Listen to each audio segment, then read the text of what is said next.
questions as we go. But to start this off, I'll tell you a little bit, just briefly about myself. The bio already said it. I am a nurse practitioner, and I've been in the medical profession for over 20 years. Wow, right? But one of the resounding things that motivates me to do what I do, that is not only care for patients, but to participate in forums like this, is the desire to empower people, to empower patients and families to be advocates for themselves and for their care, but also to better understand their disease or illness, their journey throughout the medical profession. And so I specialize in palliative medicine. And what that simply means is pain and symptom management. I am involved in complex medical cases. And so I deal with a lot of cancer patients and chronic kidney disease, as well as multiple comorbid conditions, which means that maybe someone has hypertension, heart disease, kidney disease. They have multiple things that all impact their underlying health and well-being. And what I find most common between patients and families is that there's always kind of like an underlying uncertainty about their not only disease process, but then how different things tie in together. And so I thought it important for the Kidney Cancer Forum, or for this opportunity, to just go back to one of the basic questions. What exactly do the kidneys do? Over time, as the kidneys have various diseases or ailments that can affect their underlying function, sometimes we don't really understand the impact that has on other organ systems. And so I hope this presentation is enlightening, both for those reasons, but also to just help you really understand how magnificent the body is. It's one of the things that attracts me to medicine, is just seeing the complexities that we have here in medicine. So this first slide here that we're going to look at, just in general, just talks about the kidneys, right? Gives you a picture of the anatomy, where they're positioned in the body. People tend to point to their lower back, but they actually sit a little higher, just under the rib cage, mid-back. Most of us have two at birth. And for one reason or another, we may lose the function or ability for both to function at their normal level. And that can be due to a number of things. So before we get into that, let's just talk a little bit about the many crucial functions that the kidneys have. Most people, if I were to ask them what the kidneys actually do, they'll say, well, they make urine. And in its simplistic form, yes, that is true. But more importantly, their role is much more in depth than that. And so on this slide, we talk about the fluid balance that it helps maintain within the body. It filters, obviously, materials within the body, the blood. And it also filters materials that need to stay in the blood because it's nutrients that we gain from food, from medications, and also it gets rid of some toxic substances too. So we'll talk a little bit more about that. Filters waste from the body. And again, that can include medications or other things that we've ingested, meaning that we've eaten or that has entered our body from one way or another. And then the other responsibility is it creates or produces a hormone called erythropoietin, big word, and it's a hormone that helps stimulate red blood cell production. And so we'll talk more about that, but I do want to point out a couple things on this diagram. It shows how the aorta and inferior vena cava, the two large vessels in the center of the body that feed blood supply to the aorta, the aorta feeds blood supply to the kidneys so that they can properly be filtered. The diagram, if you look at it here, of the kidney, it's a dissection of the kidney so that you can see the inner warehouse, if that makes sense. There's strainers, if you think about if you're cooking and you have pasta and you pour it into a strainer or a filter so that the pasta stays in but the fluid filters out. The nephrons, there's millions of them in the kidney, but then within each nephron, there are something called glomeruli, or the glomerular system is just a smaller network of blood vessels that form the actual straining system within the nephron within the kidney. And so the kidney is the bigger organ, but the nephron is the system in which this network or this warehouse where everything kind of starts filtering through. And then after the glomeruli, there are tubules. And that's what that lower picture shows. It's a blown up image of what one of the nephrons look like, with the glomeruli shown, as well as the blood vessels, how they travel throughout the nephron within the kidney. All of this is within the kidney. The kidney is like one big warehouse where all of this is happening without us ever having to think about it. And though our body doesn't hold 200 quarts in and of itself, the kidneys in a run of a day cycles through about 150 to 200 quarts of blood and fluid through them. What that means is that the filtering process is continuous. And so though it's our body's regular blood supply, it's constantly being filtered. And why is that? Because we're constantly taking medication. We're constantly eating and ingesting things. And so this responsibility has to continue throughout the day. Let's go to the next slide here. And so here we're just kind of talking a little bit more about the actual urine production, showing an even larger image of the kidney without all the blood vessels specifically being illuminated or blown up. This slide talks about the renal tubules. And this again, so while the glomeruli that we talked about in the previous slide are the strainers or the filtering system, as those filters are cleanse the blood and blood products, proteins, materials, they then send it to the highway, if that makes sense. And the tubules are a highway. It helps manage the body's ability to hold on to certain substances, minerals that are important to the body and that need to be reabsorbed into the body's systems, the bloodstream. Remember, our body, every organ in our body needs a certain level of nutrients, not only blood supply, not only oxygen supply, but nutrients. So everything that filters through the kidney doesn't need to be eliminated right away. Some of these particles need to remain in the body to maintain what I call the internal environment, or some sense of internal normalcy, all right? And so this filtering system then, this highway, after the filter, the glomeruli have done their job and separated particles, then from here, the highway, the tubules, is where the different avenues for blood to continue to travel through, but they have different levels of products or waste that are now kind of being sifted and sent through different tracts throughout the kidney, still in the kidney. Some of this blood and protein that's been filtered but still holding adequate protein stores as well as nutrients that need to be given back to the body will exit the kidney through the inferior vena cava, and that's the blue vessel that you see there. And so once that happens, the other highways within the kidney, these other tubules here, and we talk about the proximal convoluted tubule, we talk about the loop of Henle, we're talking also about the distal convoluted tubule.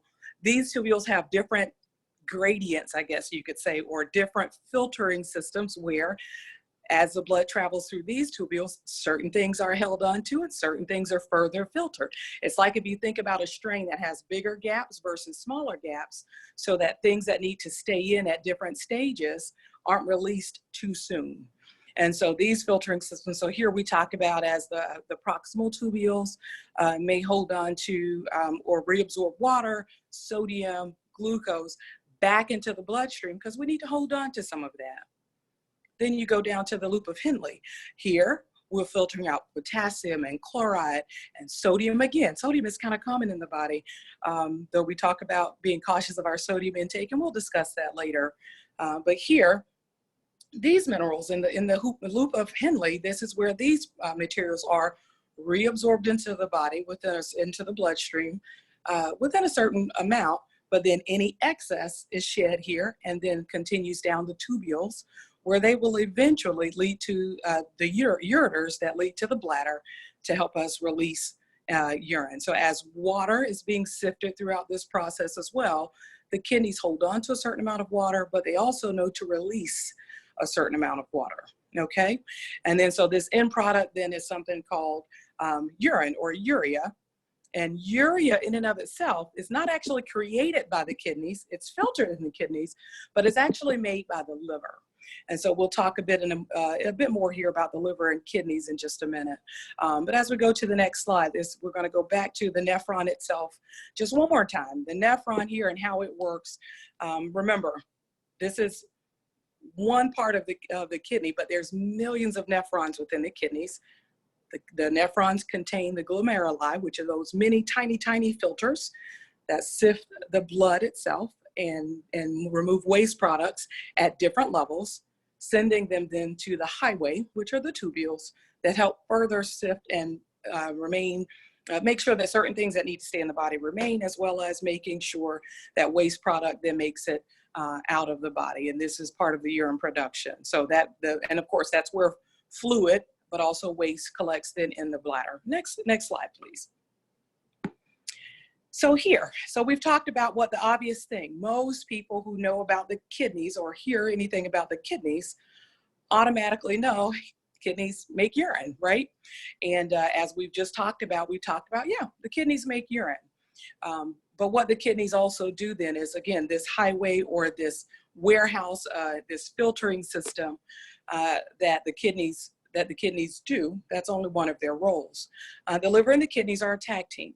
They both are the filtering systems of the body, whereas the liver more or less works with breaking down nutrients and metabolites, things that we ingest, plays a huge role in digestion, but also it breaks down certain medications, certain toxins are broken down in the liver, but then still transported to the kidney for the kidney's process to filter the blood and help us to, again, sift and send things where they need to go. The kidney and the heart, special relationship.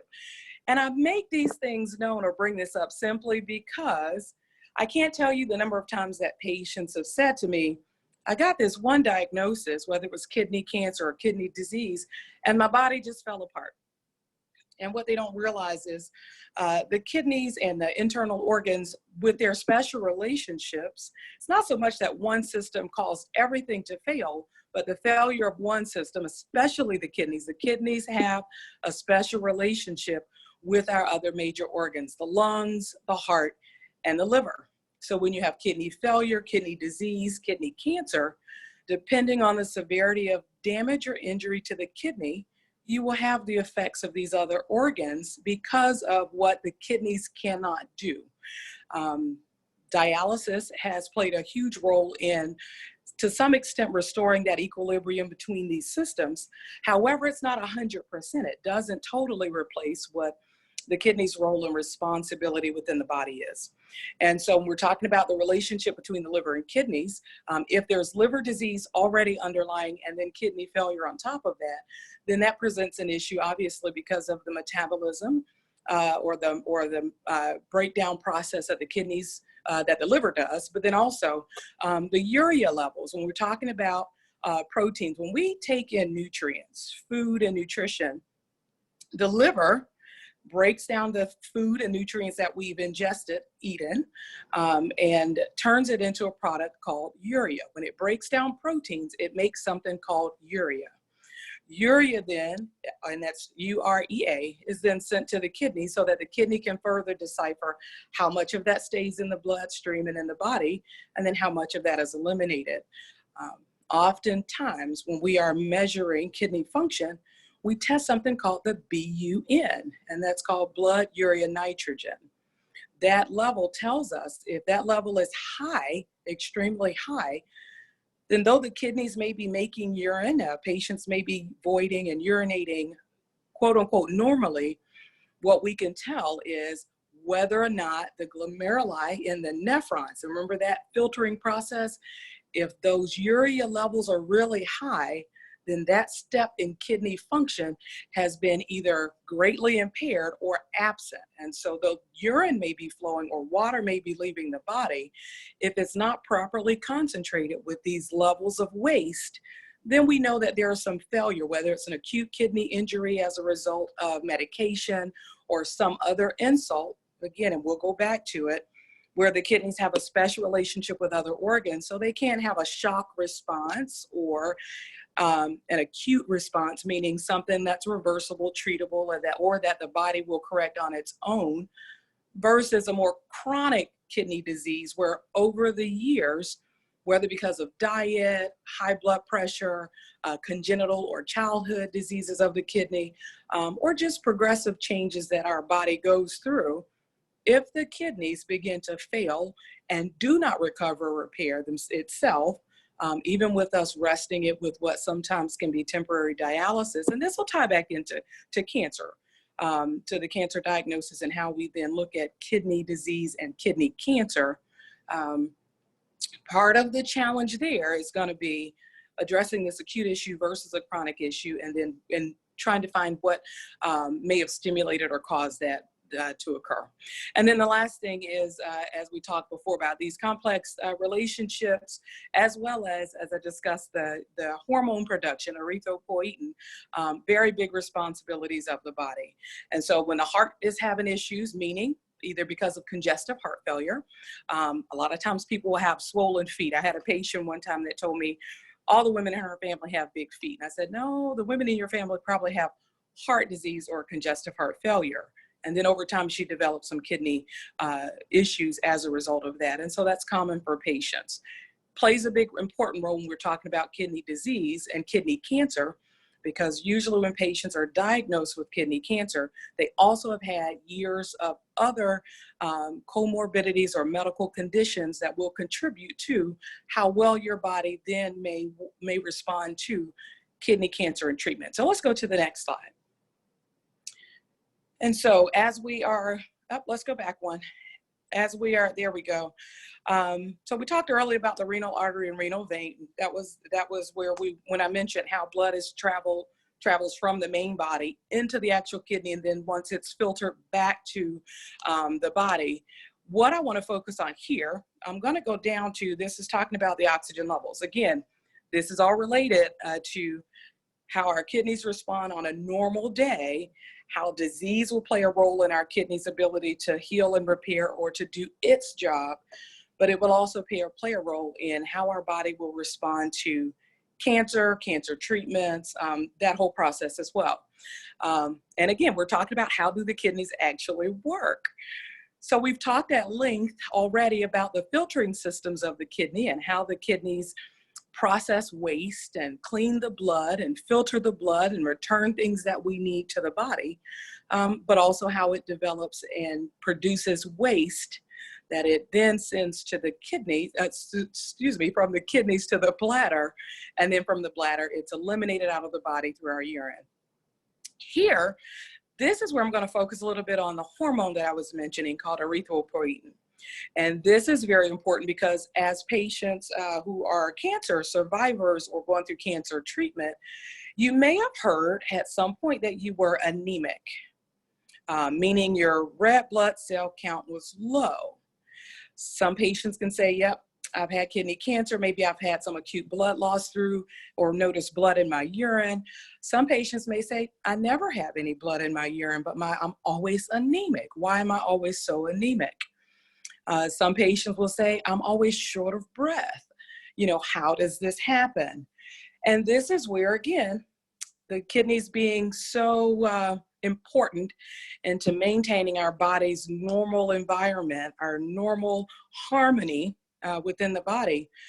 Here's a few things that will lead to that or that can be related. So the first, I'll address it from the kidney and the lungs relationship. And then I'll only go into it just a bit because we do have a little more later in the slides about that. So the red blood cells, their main responsibility in the body, something called we measure the anemia. We measure that through lab work called the hemoglobin and hematocrit. And so those are lab, or H&H, you may hear that. And so these numbers help us identify how well or what our red blood cell counts in stores. Hemoglobin actually is a byproduct or something that's actually found in the red blood cell. And so some patients can be deficient in those cell levels, but also some patients may have few red blood cells themselves. And again, that can either be through blood loss or is your body actually producing enough red blood cells. Red blood cells live about 120 days. So that means our body is constantly making new ones, okay?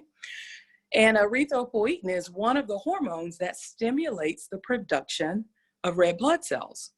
Now, the first way that and it's produced in the kidney. So again, this is one of the little known facts or responsibilities of the kidneys.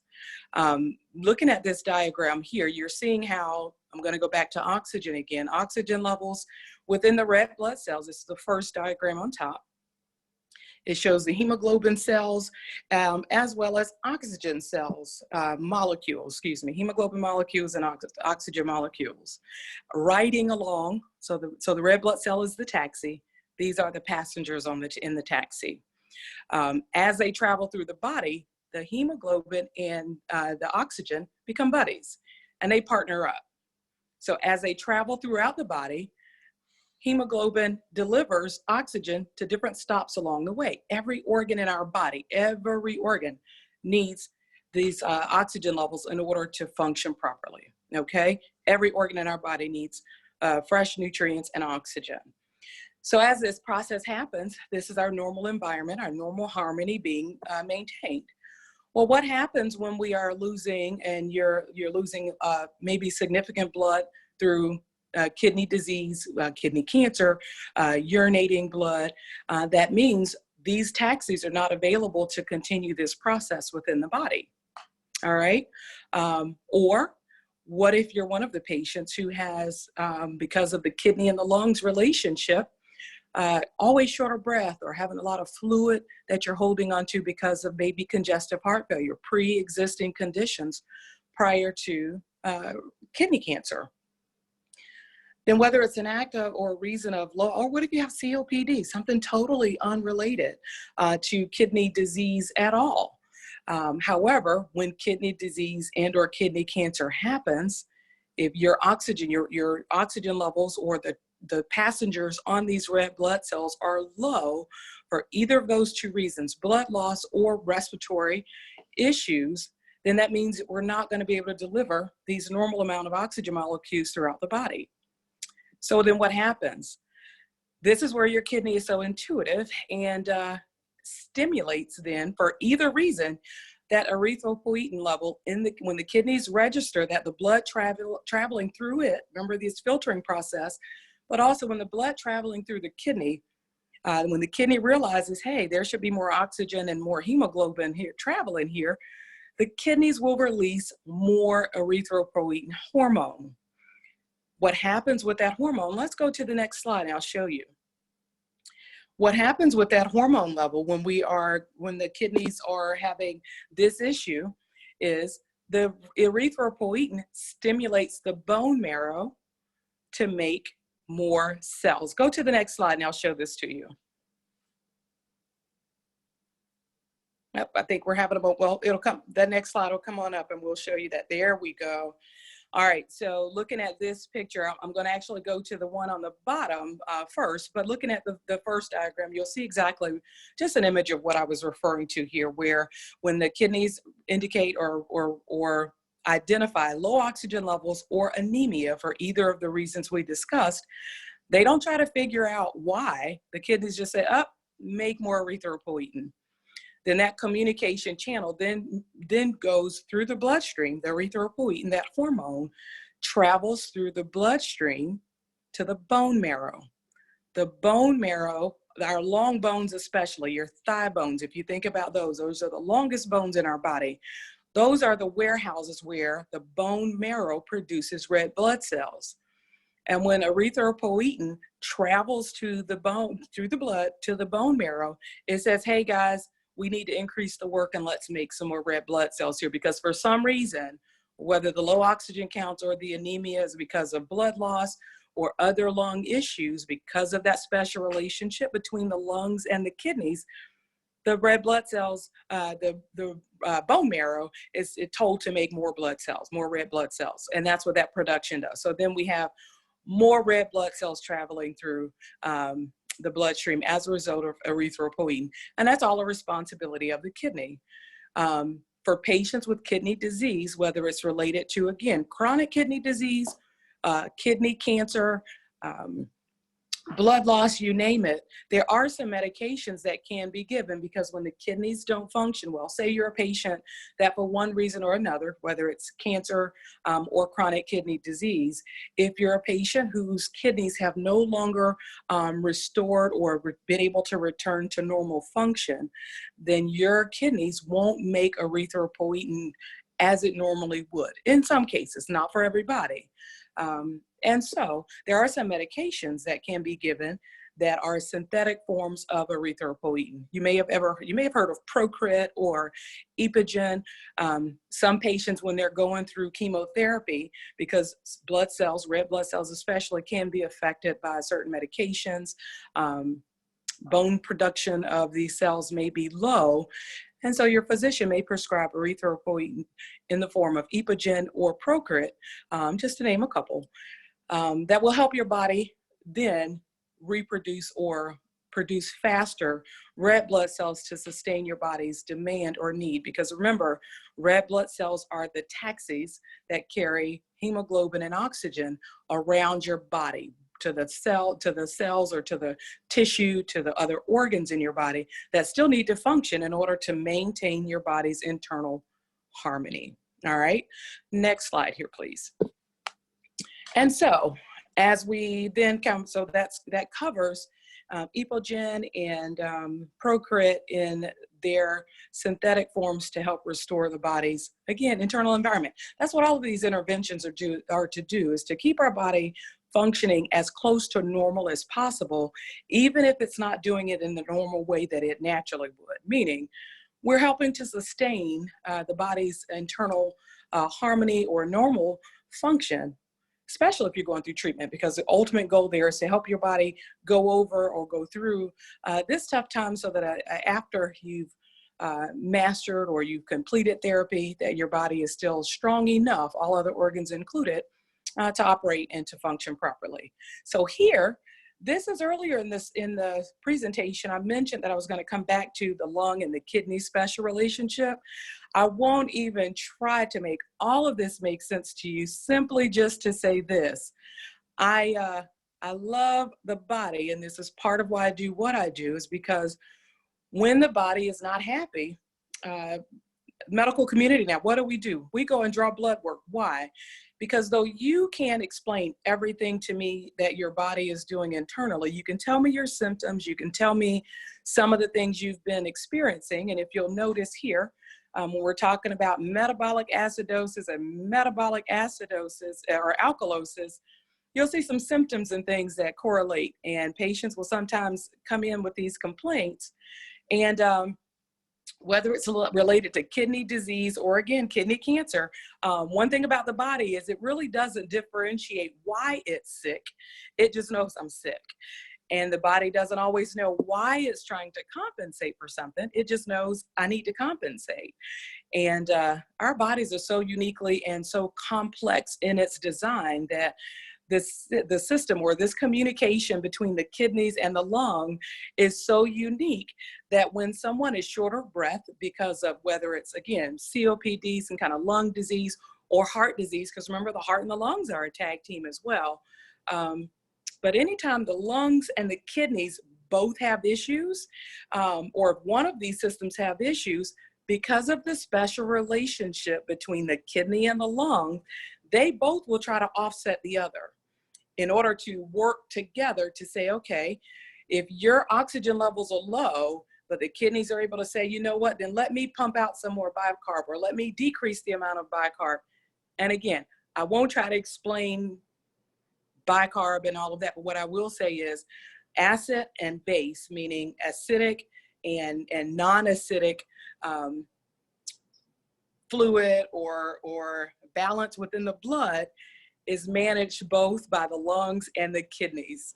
And they do it in such a unique way that the body will always try to fix itself. And so whether it's kidney disease that's throwing off that acid-base balance, or someone being really short of breath and hyperventilating or breathing too slowly, the body is so intuitive that the kidney and the lungs will go both kind of, their communication to each other will be, All right, kidneys, are you able to do your job? If not, then the lungs say, then let me get rid of some of the extra acid that's in our bloodstream by either breathing faster or breathing slower. Insane, right? The kidneys will then sometimes say, you know what, lungs, if you're not able to do your job, then let me help by getting rid of some of the acid and base through that filtering process that we talked about earlier. The kidneys, wow, who knew that they did all of this? Notice in this conversation, while I'm not so much talking about just urine production, what's really cool and unique here is that there's a communication channel or internal process that's always happening 24 hours a day, 7 days a week. It's continual within our body.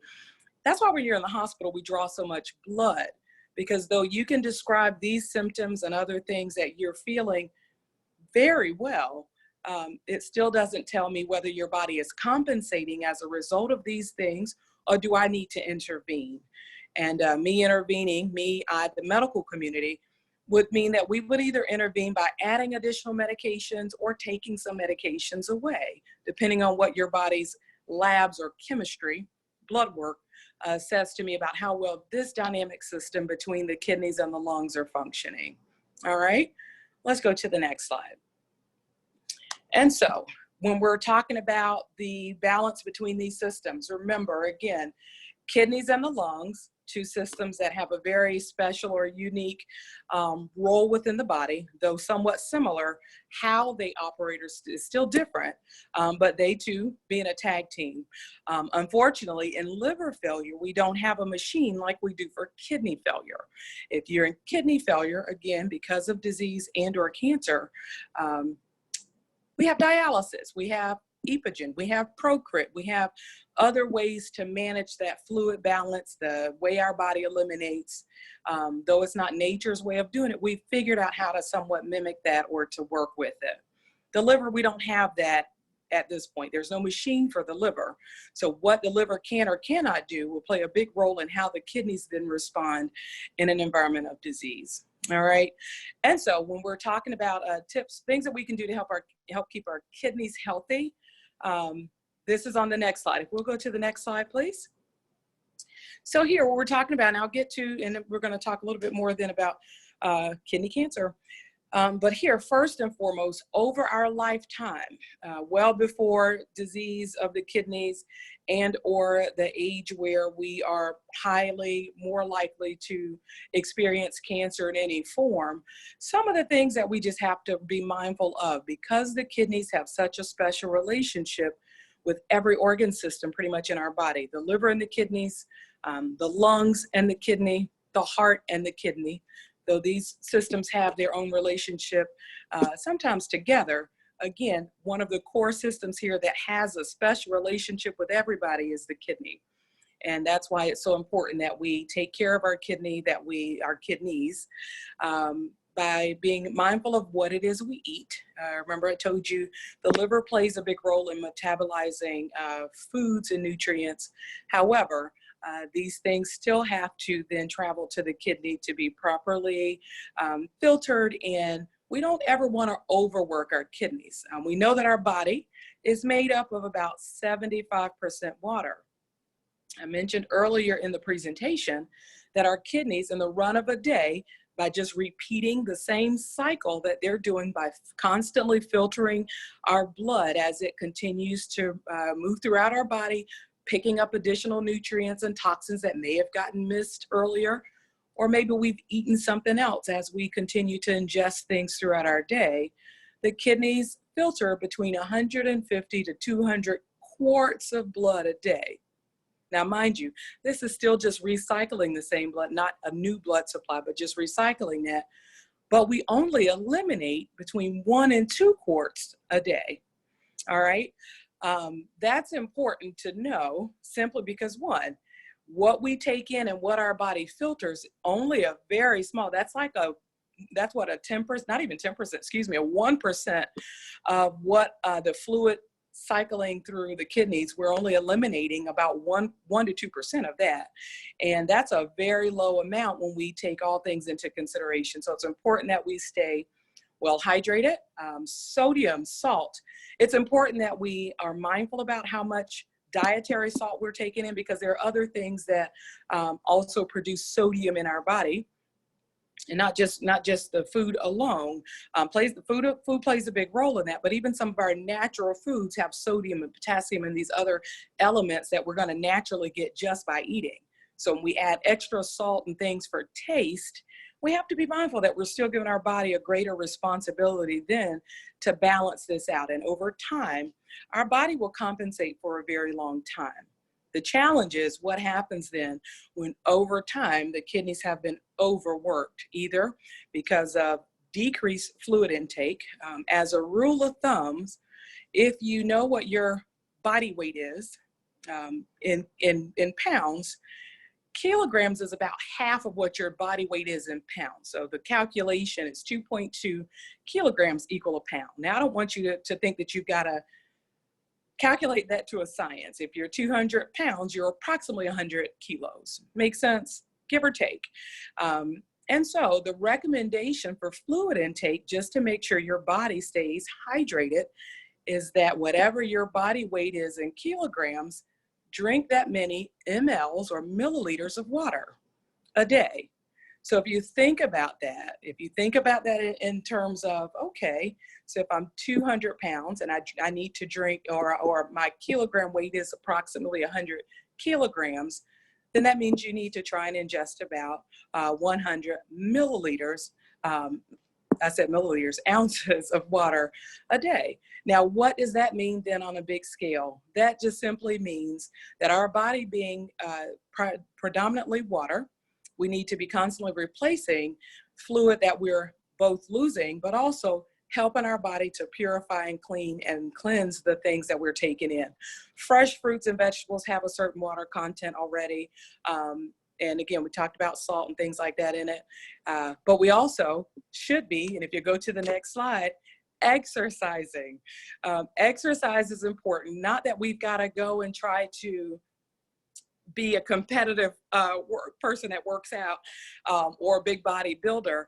30 minutes of walking at least 3 to 4 times a week outside of our normal, meaning if you walk to and from work or to the car, walk through the grocery store, that's normal activity. That does not, unfortunately, count. However, if at the beginning or the end of your day you take a 30-minute walk, or at least 3 to 4 times a week, your body will register that as exercise. Well, again, our fluid intake to make sure our body and our kidneys stay well hydrated means that if I'm doing this exercise, I might sweat a little.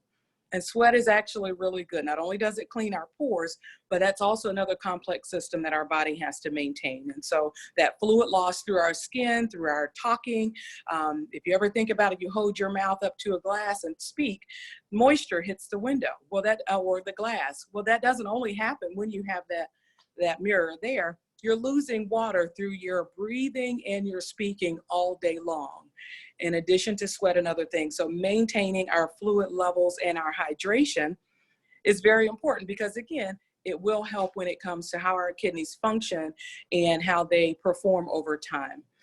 Your physician will be cautious of any medications that they're giving you if your BUN, remember kidney function numbers or creatinine levels, are slightly elevated or totally abnormal, because that then can indicate further kidney damage or injury. And again, we said we want to make sure we relate this back to how is this knowledge helpful when we're talking about kidney cancer? Well before we ever diagnose, or anyone is ever diagnosed with kidney cancer, kidney health, these connection or relationship between these other systems are important to make sure our body has the best chance possible to be able to handle such an insult as kidney cancer. Again, our body doesn't differentiate between the reasons why it's not functioning well. Our body doesn't say, okay, well, this time that's cancer, or this time it was hypertension, or maybe it was an infection that caused your kidneys to have an acute kidney failure response. Our body doesn't differentiate in that way. We, through science, have learned how the kidneys function. So then we also have learned how to optimize then what our underlying health and kidney function is. And so that when we are dealing with then kidney cancer, which means we're likely going to be on chemotherapy medications, all of these things play a role in maintaining our underlying health. Nobody ever wants to have cancer. That's not that we're saying, but we don't know what our medical history will be for those who are still on this health journey. And then those who have had that diagnosis, you still want to optimize your body's response to treatment. And all of this will play a role in that. I also hope it makes sense to you as it relates to other symptoms that you have as you're going through your cancer treatment, and or as your kidney function may be impaired to some extent. You'll understand the relationship between the other systems that may be fussing a little as well. Let's go to the next slide here. In the next slide here, we're gonna, this is just pinpointing then, if we've kind of understood to some extent how the kidneys then filter the body, how they, and I say body, but that's the blood as it runs through, how it makes urine, how it simulates or stimulates or produces erythropoietin in different levels, depending on what's going on with our body. Then kidney cancer then is a little better or easier to understand as it relates to diagnosis and how your body feels when you are going through the disease journey itself, not just talking about during active chemo treatments or whether you're on whether you have anemia and are being treated with Epogen or Procrit, any of those things. Hopefully now that makes a little more sense as to why you're on these supplements. And the goal of chemotherapy is always to target the bad cells that have developed. Now, I explain cancer in this way to people, and I hope it makes sense to you as well. Kidney cancer, or cancer in general, cancers are rogue cells that did not get an assignment. That's my best way of describing that. Meaning every cell in our body has instruction on what it's supposed to be and what it's supposed to do, whether it's a hair cell, whether it's nail cells, skin, muscle, heart tissue, heart muscle, it doesn't matter. Every cell in our body has a responsibility. Well, cancer forms when cells that did not get an assignment form and develop within a certain organ. The skin also being an organ, there's skin cancers that form. And when they're in smaller clumps and probably undetected, they don't really interfere with that body system's function. However, if these cells continue to replicate or produce new or additional non-functioning, non-assigned cells, I call them rogue cells, then eventually they may form a mass within a certain organ system, and that's where they're named. If it's a mass of cells in the lungs, then it's lung cancer. If it's a mass of cells in the breast, then it's breast cancer. If, as in this first diagram, if it's a mass of cells in the kidney, then it's kidney cancer.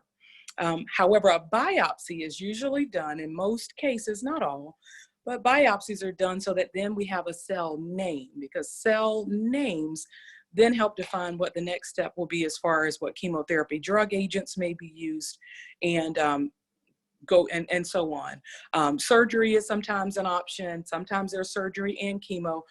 Sometimes there's radiation. I mean, it just depends on what type of cancer you have, the progression, the staging.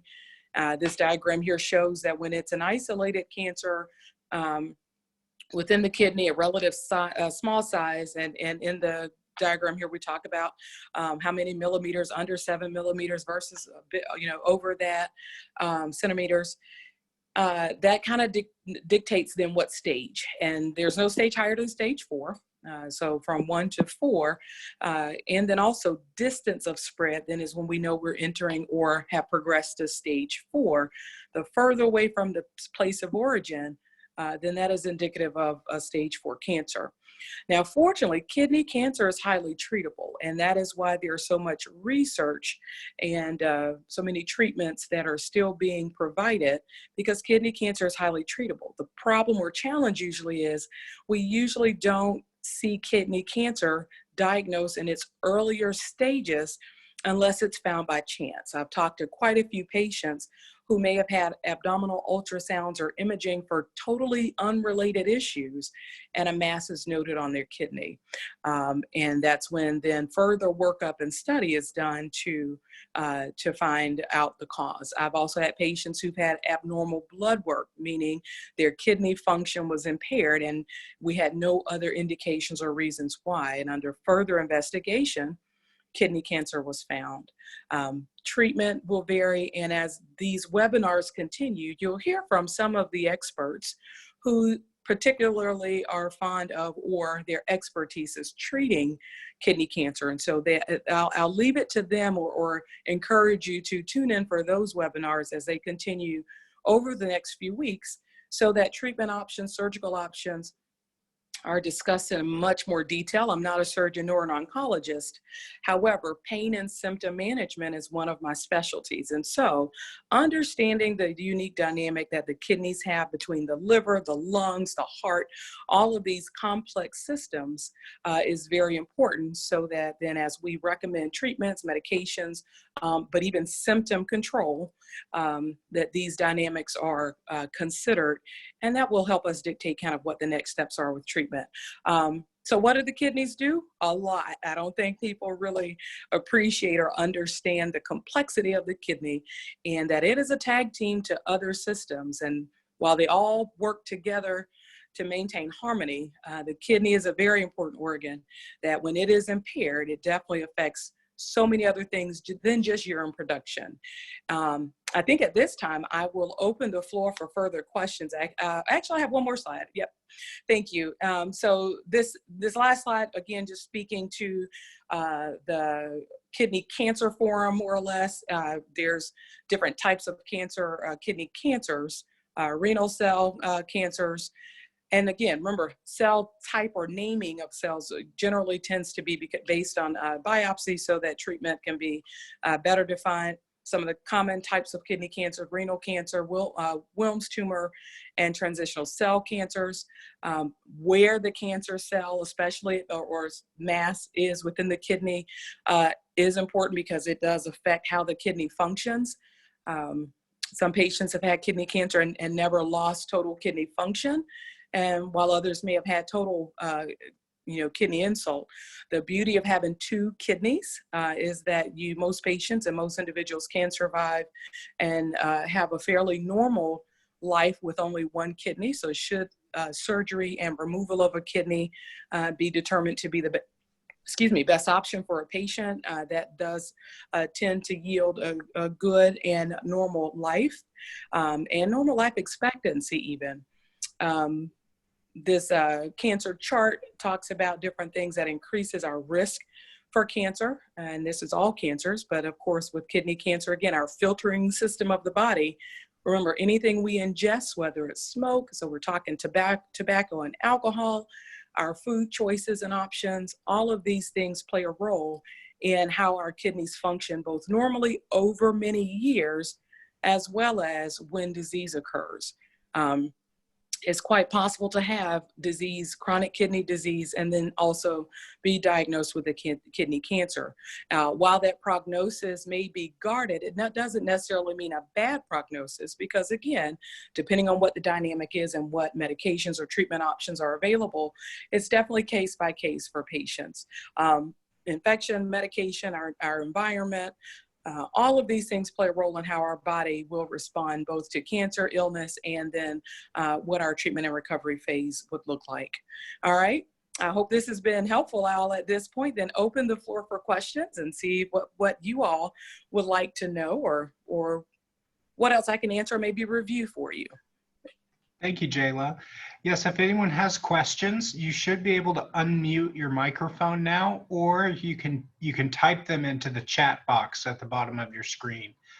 So feel free to ask questions in either place.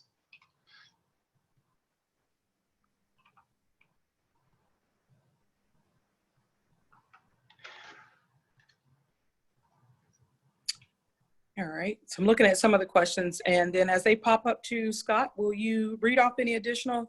I saw one question about the relationship between the production or erythropoietin production. They must be sending them directly to you, Jayla, because Okay, I'm unable to see any you don't see that? questions so far. All right, then I'll But if read they the one send that them I have here. to the group chat, I will certainly. Okay. All right. Looking at the relationship between erythropoietin and red blood cell production, is overall production of red blood cells not enough to compensate for blood loss? Depending on how much blood loss, it definitely, there is a relationship between it. So that's a very good question. So yes, there's a relationship between erythropoietin. Our long bones are in the bone marrow. Within the long bones is what and how we make red blood cells. Regular day, normal operating system, without the kidneys having to constantly adjust how much erythropoietin they are releasing. It's a static or steady level. However, when that becomes threatened, either because of blood loss, again, some patients with kidney disease, especially kidney cancer, one of the symptoms they complain of is direct frank blood loss in their urine. Some patients will void complete blood because of the blood vessel involvement in the cancer tumor itself that's eroding that blood vessel. So if you're losing blood steady enough and over enough time, then the kidneys are smart enough, as the system itself is designed, to then release the additional erythropoietin to tell the blood, the bone marrow, hey, I know you're doing your normal job, but we've got to speed up this process and do more. So blood loss, yes, is directly related, but there's a certain level of erythropoietin hormone that we always have that's normal. Usually when those levels are higher, it's because our kidney is indicating that either because of low oxygen levels or red blood cell taxi drivers to get oxygen and hemoglobin around the body has been impaired. Again, and the body may not know right off why it's impaired. It just knows there is an issue and this is how I fix that. So good question. The next one here, let's say I was delayed in viewing the entire seminar. Will it replay somewhere else? Yes. I know we recorded this, yes, so it will. So the answer to that is yes, absolutely. It will be it'll be on our Facebook page, it'll be on our Vimeo account, it'll be on our website, and it will also be on Twitter. Very good. Awesome. So look for all of that on, if you look at the Judy Nicholson Foundation webpage, Facebook, all of the social media links that will be there. Let me read the next question. Can the kidneys repair themselves? So it's not so much that the kidney has to repair itself. I want to clarify, when I say kidney injury, I don't want that to sound like it would if I were to say liver injury. A liver injury, the difference between injury here is it's not a physical insult. Usually if the kidney, now granted, with a tumor growing in the kidney, that's gonna affect the kidney's function. And as long as that tumor is there, then no, the kidney won't heal from where that tumor is. Now, can the body compensate? Yes. In most cases it can, but it does depend on the severity of the injury or the insult, either from the kidney, the tumor itself, whether it's treatable with medication, chemotherapy. If there's an acute kidney injury, meaning the kidney is injured because of, say somebody takes a lot of Motrin, they've just gotten used to taking BC powder and Motrin, and they've done it for 40 years, and it's never caused any problem. In that situation, a patient can come in my office and blood work can tell me, hey, your kidneys are fussing and I can't figure out why. And after interviewing the patient further to try and figure out why the kidney is fussing, meaning the lab work is abnormal, and then the patient says, hey, I've been taking BC powders or Motrin for a long time. NSAIDs, or non-steroidal anti-inflammatory drugs, that's what NSAID stands for, while they are a great pain reliever and work very well for mild to low pain levels and can be taken over many years, some patients over time, their kidneys will fuss and say, you know what, I don't think I like NSAIDs anymore. And if a patient were to, we identify that as a potential risk factor for a patient, and they stop taking Motrin or BC powder. In most cases, I'll tell them to stop it altogether, not just cut back. I usually say stop it altogether. Let's repeat labs. If it's just an acute issue, meaning a simple issue related to medication, then yes, the function within the kidney can resume back to normal if it were something from that regard. Remember, there's a lot of things that can play a role in kidney damage and injury, both cancer being the less likely one to just for the system or the body to recover from on its own. Usually if it's damaged or injured because of cancer, then surgery, chemo, radiation, something is probably going to have to be done to assist the body in that compensatory process. Or if it's something as simple as medication, once we withhold the medication, then the labs will resume to normal range in most cases. Some patients can convert from chronic injury or insult to chronic, from acute to chronic, excuse me.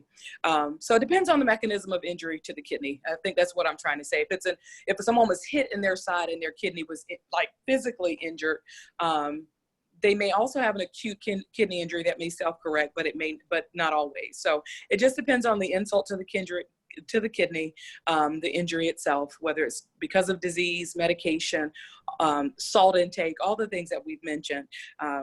We try to see what it will correct and improve on its own. Some patients will require dialysis for a short time, and then we see their kidney numbers, meaning the body said, thanks for the help, now I got it, I can do the work again. Then we can take them off of dialysis. But if it's kidney cancer that the body is responding to or that the kidneys are failing because of, then in that scenario, it's going to likely require surgery or some other more in-depth intervention to help manage that. All right. Thank you, Miss Glenn. Glad you enjoyed it, and hopefully there's a benefit to everybody. Have you ever heard of the connection between creatinine and activities with weight training? Back in 2010, months before my diagnosis of kidney cancer, my primary care doctor used to have me, you had higher levels of creatinine due to weightlifting. Yes, very good question. So while BUN, or the urea that is produced in the liver because of liver damage, because of that, creatinine levels are actually the waste product from muscles. So anytime we work out, our muscles release more of its own toxins, because like our other tissue, our fat tissue and everything else, our muscle also holds on to toxins and has to release toxins, whether it's lactic acid or anything else. And so as these things are the byproducts of muscle breakdown or muscle waste is the creatinine. So when the creatinine levels are high, it's either patients who are weightlifters, or there's some other reason for muscle damage that we have to look further into. Patients that have congestive heart failure or heart issues, the heart is one big muscle. If they have a lot of muscle damage because of the heart itself, remember the heart and the kidneys have a special relationship, then that breakdown of heart muscle can also influence or impact the creatinine levels that are within the body. The kidneys, when they're functioning normally, usually can filter out creatinine. But when creatinine levels are high, because of muscle breakdown, heart muscle, or the kidneys are saying, man, the heart is, or the muscles in the body, you're breaking down much too much muscle waste, I can't keep up, then the kidneys can go into either chronic or acute failure for that reason too. So again, it causes us to have to do a little more homework or work up to find out what the reason for your elevated numbers are, and that's going to be case by case. Sometimes it's, again, kidney disease specifically, or the kidney failure is a result of one of its other relationships with one of the other body systems, the lung, the liver, or the heart. So again, great question. And I hope I answered that completely. Have you seen any correlation between the removal of animal products from the diet and the efficacy of these systems? Absolutely. Absolutely. So another good question. Couple things. Our body doesn't make cholesterol. We usually get that from animal products. Most animal meat that we eat, especially beef, is usually muscle. Parts of the body that the animal that is cut up or served as part of the body of muscle. Some of that meat also has high levels of sodium. We know pork in its normal processing has a lot of preservatives, but also a lot of salt. And so a lot of patients cannot handle the salt intake. So yes, eliminating or minimizing how much animal products, particularly red meats, can definitely have an impact on kidney function, the liver function, where the body is trying to break down all these complex proteins to provide this tag team or restore this tag team between the liver and kidneys. So anything we can do to help preserve the relationships of the other organ systems always will then result in improved kidney function, and hopefully preserve as much kidney function and to prevent further disease. Again, this is both in an environment of cancer as well as outside of that, because again, if we have good kidney, a good health routine, then the kidneys can always, well, not always, but the kidneys usually can adjust and we can restore that environment. But again, it just depends on, you know, what the underlying health situation was prior to and over the course of a lifetime. It doesn't just mean a 1 or 2 month picture. All right, let's see what we have here. Next question. Good. We've got one here. They're asking, Okay. would exercising before blood work be a contributor to high creatine reading? Absolutely.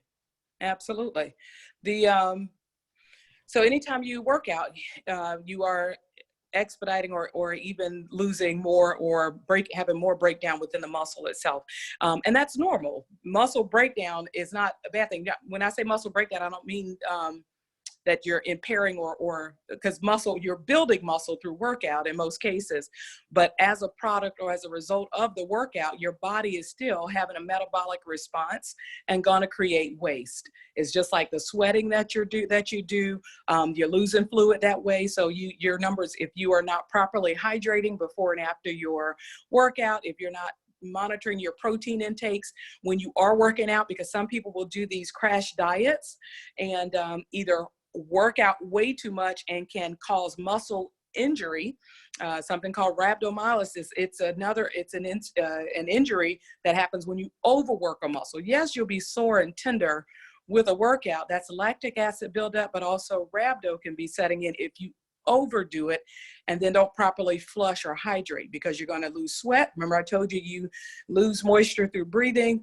but also your body's then internal system is looking for you to replenish and replace both fluid and electrolytes to maintain some sense of normalcy, but also to flush the waste products that muscle is burning, which it should. As you build, you also burn not only the muscle because it's using fuel to function, but you're burning fat and other proteins that are stored within the body. And these things have to be flushed from your system. And so if you're not properly hydrating, properly replacing proteins and electrolytes when you work out, your body could still be in a deficit. And on the outside, you look well, you look healthy, you have this great physique, but internally, I can draw blood work and go, man, you've got some stuff that is way out of whack here. It usually can be corrected by making the correct dietary adjustments. However, if people do this, or some of these crash diets, people say, man, I lost weight in no time.